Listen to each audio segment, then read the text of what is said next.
بلدنا غابة، مفيش مكان فيها للغلابة. القوي بياكل الضعيف والكل على بعضه بيتغابى.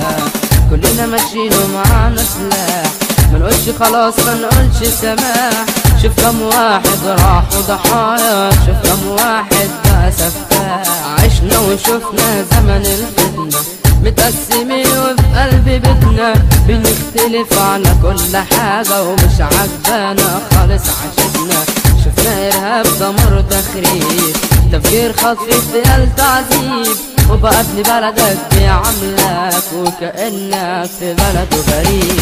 شفنا تحرش واغتصاب ولدنا انطهن وخراب، بقينا باصين على الغلط من غير دهشة ولا استغراب. الناس بقوا شايفين الحرام حاجة مش غريبة، بيسبوا عدو التريقة عالذوق والطيبة. بقت الأخلاق موضة قديمة وكلامنا بقى كله شتيمة، بيقولوا لو